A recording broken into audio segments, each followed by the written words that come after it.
Día 622 de nuestro diario y hoy el título es Pa' fuera. Pa' fuera. Y así hemos empezado con la canción de Pablo, de Fuera de mi casa, y al Señor echando al demonio. Entonces, pues bueno, vamos a ver esto que tiene que ver con el Evangelio de hoy, y es que hoy celebramos la dedicación de la Basílica de Letrán.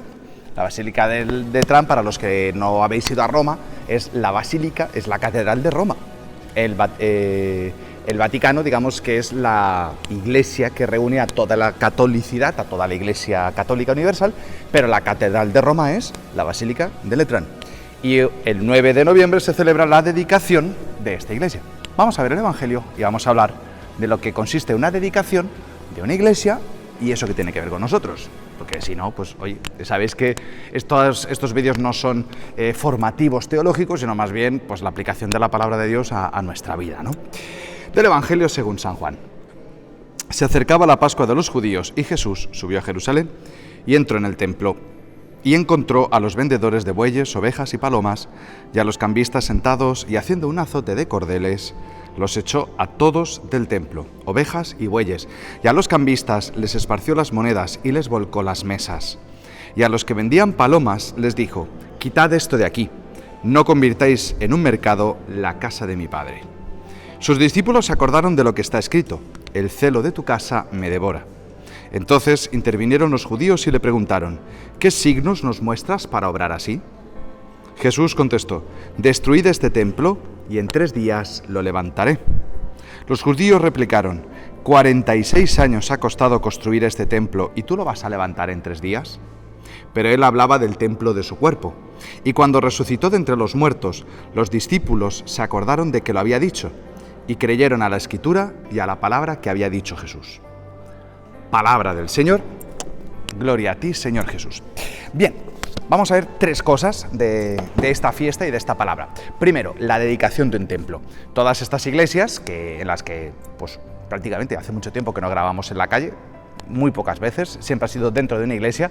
Para los que no la reconocéis, la iglesia de Nuestra Señora de la O de Chipiona, aquí tenemos a la Virgen en la mitad. Pues bueno, eso. Cada vez que se dedica a esta iglesia, una iglesia, se hace pues una consagración del lugar para el culto, para la oración, etc. ¿De dónde viene esa tradición? Pues mirad, sabéis que los primeros cristianos empezaron celebrando en las casas, las iglesias domésticas. De hecho, la palabra eclesía no significa templo. Iglesia no significa templo, sino asamblea, reunión de personas. La palabra ya basílica, por ejemplo, viene del nombre de uno de los edificios donde se utilizaba de administración del Imperio Romano. La basílica era un edificio de planta rectangular y ya está, o sea, es un edificio.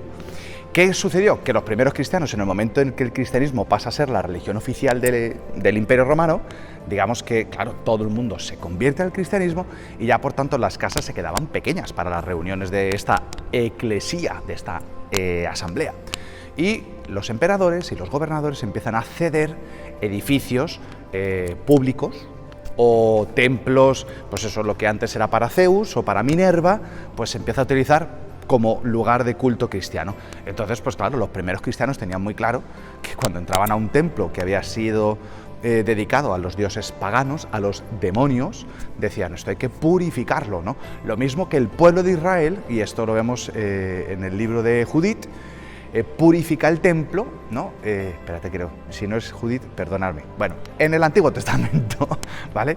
Y es con esto de que no tengo guión y que voy ahí un poquito sobre la marcha, a veces me fallan datos y yo creo que cualquiera que tenga un poquito más de formación teológica que yo dirá, hay que ver las cosas que dice este hombre. Pero bueno, en el Antiguo Testamento encontramos la purificación del templo, cuando el pueblo, sí, más bien cuando vuelven del exilio y renuevan, ¿no? Los macabeos, los judíos no, eran los macabeos que expulsan, ¿no?, a los griegos y purifican el templo. Entonces, de ahí viene la fiesta, de la dedicación y la consagración como templo para el culto.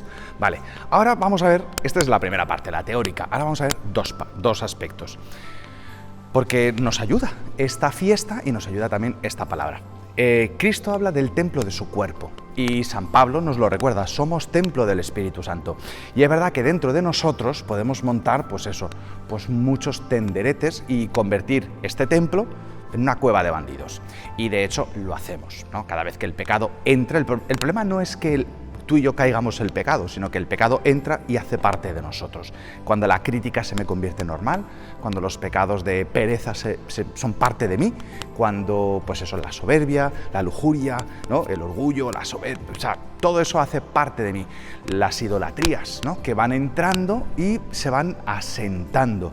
¿Y qué es lo que sucedió? A ver, todos estos cambistas empezaron con una buena intención. Todo el que llega al templo, el templo tiene su moneda propia, sabéis que estamos en el Imperio Romano, los romanos tienen su moneda propia y Jerusalén, el templo, conserva la suya. Por tanto, es necesario cambiar para poder hacer las ofrendas al templo de Jerusalén, para ofrecer los sacrificios de animales. Pues si tú venías desde la otra punta del país, pues no ibas a ir con una paloma, con un buey, sino que, oye, pues lo comprabas allí y ofrecías el sacrificio.